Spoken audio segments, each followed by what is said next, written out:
Today, we will talk about all the general features of classes that you should know about before starting your journey in Baldur's Gate 3. I will highlight important class abilities and overall mechanics of classes, separating the video between martial and spellcasting classes. I hope you enjoyed the video and let's get to it. First of all, a quick update from my last guide about races. Larian has changed the ability score choice of all races to a static +2/+1 to any ability score of your choice. Meaning no matter if you want to play an elf, a dragonborn or a dwarf, all races have the same ability score spread, so keep that in mind while picking your class and go for the one you like the most. But remember that races still have their unique race features like dark vision or fey ancestry. If you are not satisfied with the class you picked at the beginning of the game, Respecialization will become available shortly after the tutorial, letting you freely choose a class again for a small fee. You will retain experience points to bring you to the same level and will keep all items you already had. Briefly touching on subclasses, some classes pick their subclass right away, like the paladin or clerics with their domain choice. Others pick them on level 2, like the druid or a magic school for wizards. But the majority of classes picks it on level 3, like rangers, rogues, barbarians and fighters. Different classes get different weapon proficiencies, but the general rule is that most martial classes get all martial weapon proficiencies and some armor depending on class, like the barbarian getting up to medium armor by default, and same goes for rangers, but as a ranger you can extend it to heavy armor if you pick the ranger knight team. Armor proficiencies can be very useful to have even if you don't plan on equipping the literal chest armor, as it opens up the possibility to equip heavy gloves, helms and boots, which can be very beneficial especially on a caster class, as the proficiency will let you cast spells in it. But there are other ways to increase your armor class as a caster. For example, the draconic bloodline of the sorcerer gets increased armor rating, which gives them a base AC of 13 plus dexterity modifier. Also monks and barbarian get unarmored defense, which in case of monks lets them add their wisdom modifier to armor class, and constitution adds it for barbarians respectively. Clerics get medium and simple weapon proficiencies unless you pick the domain of war or tempest for martial weapons and heavy armor as well, or the light domain for heavy armor only.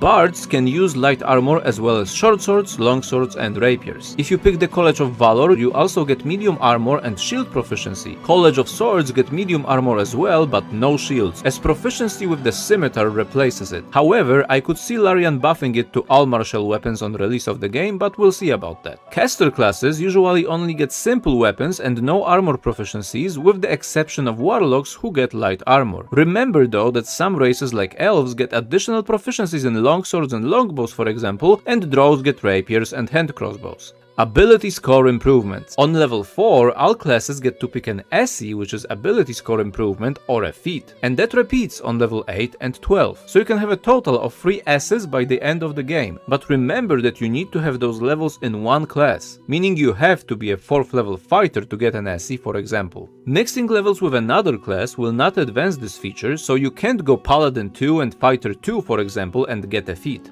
And same will go for the extra attack feature. Most martial classes get it on level 5, you have to reach it as a pure class in order to get it. You can delay it however and mix classes, for example taking 2 levels from paladin and then going 3 levels of warlock and then going back to 2 levels of paladin, giving you a total of 4 levels of paladin, will give you this ability score or feat later on. Level 5 is another milestone for many classes, especially the martial ones, as it gives an additional attack action to fighters, paladin, rangers, barbarians and monks. Some subclasses also get their additional attack through different means, like warlocks that get the Firsting Blade invocation on level 5, which lets them make an additional attack with their pact weapon if you pick the Pact of the Blade on level 3. College of Swords and Valor Bards also get an extra attack on level 6 by default. Most melee classes also get an additional, let's call it a pseudo attack, through various means, like the War Cleric, who can make an additional attack right away on level 1, but you can use it only a number of times equal to your wisdom modifier per day that recharges after your long rest. Druids also get multi-attack when transforming into a bear and possibly other forms later on in the game. Berserker barbarians get to make an extra attack as a bonus action called Frenzied Strike, but they can only do it while raging. Also rogues of the Thief subclass can use their bonus action to attack again with their offhand weapon. Fighters can also attack again using their action search feature starting on level 2, which gives them a whole additional action once per combat. Paladins get Divine Smite Might on level 2, which makes them add radiant damage to their attacks as a reaction. Which, while not being exactly an additional attack, it is a powerful source of additional damage that scales with higher spell slots, and it also deals additional damage to fiends and undead. Monks, on the other hand, get to use their bonus action to perform various key strikes, including Flurry of Blows. Rangers, except for the basic feature of an additional attack on level 5, can also get one additional attack at the start of combat if you are a Gloomstalker. Gloomstalkers also get other useful things like better initiative and increased movement range. But honestly, this subclass requires a video of its own, which I actually have as I included the Gloomstalker in my Ranger Rogue build guide.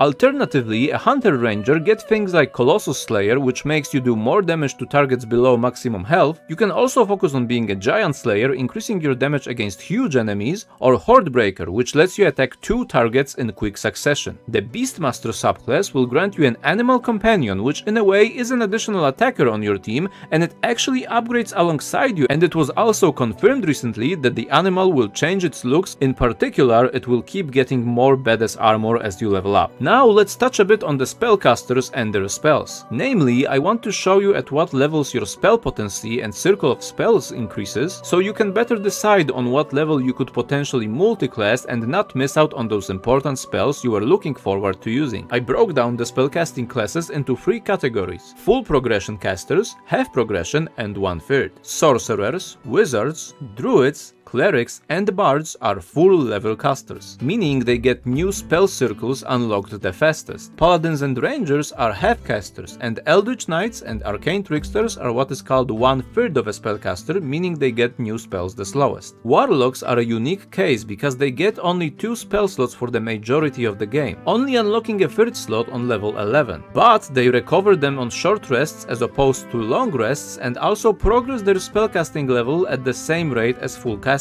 Their spells are always cast as the highest possible spell slot that is available to them. For example, a 5th level warlock casts their spells as if they were from the 3rd circle. Some classes like sorcerers and wizards can also recover their spell slots through their class features like arcane recovery and sorcery points. Full casters unlock a new circle of spells every 2 levels except for the 1st, meaning as a full caster by the end of the game at level 12 you will gain access to a single spell of the 6th level. Meanwhile, half casters will have access to the 3rd level, and eldritch knights, for example, to 2nd level. The amount of spells unlocked is also based on your spellcasting level. Now, if you decide to multiclass, combining various spellcasting classes is where your casting class comes to play. This will be quite a bit to take in, so feel free to rewind this part. So for example, if you are a 2nd level sorcerer and multiclass into 2 levels of paladin, your casting class won't increase until you are level 4, because on level 4 your spellcasting potency will be of the 3rd level and not 4th, since the paladin is a half caster,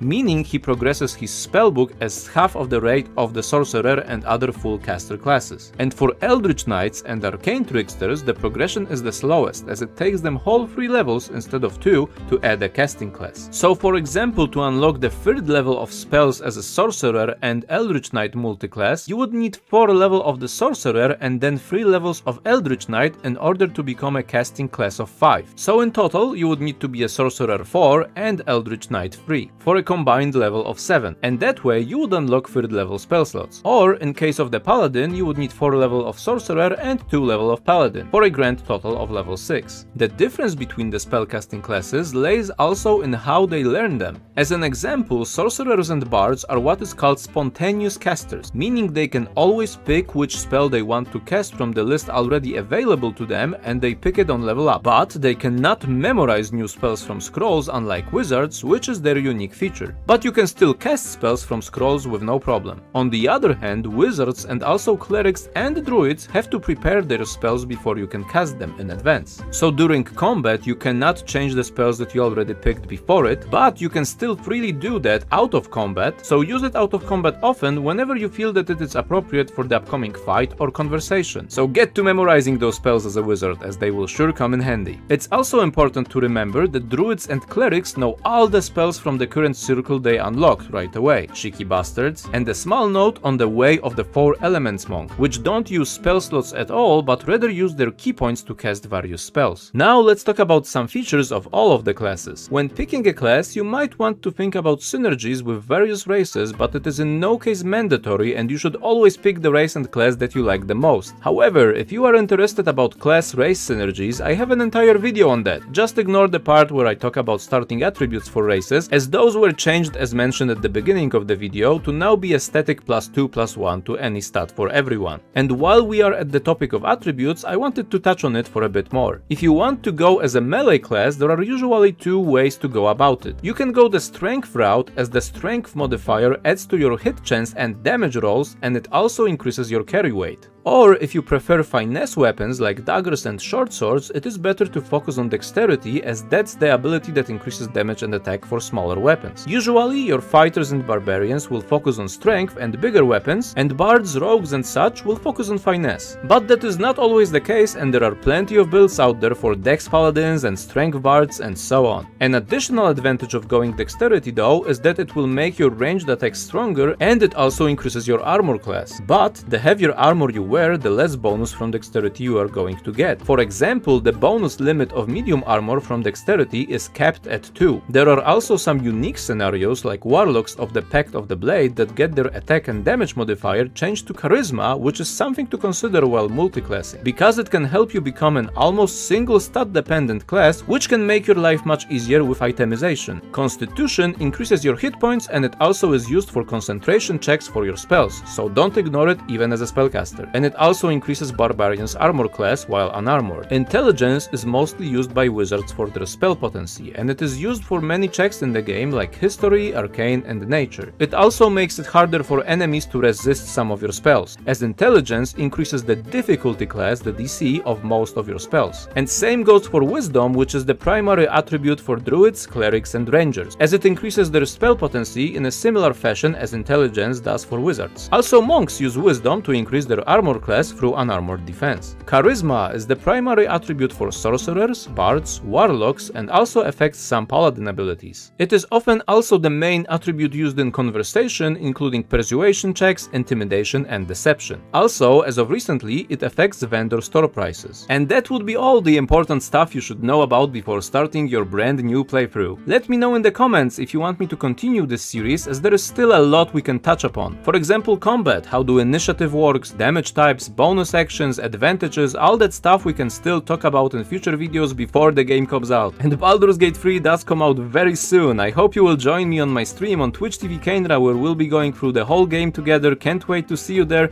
and just let me know how do you enjoy the videos lately, and thank you so much for watching them. The reception has just been incredible. I thank you so much for visiting my channel, and I'll talk to you again very soon.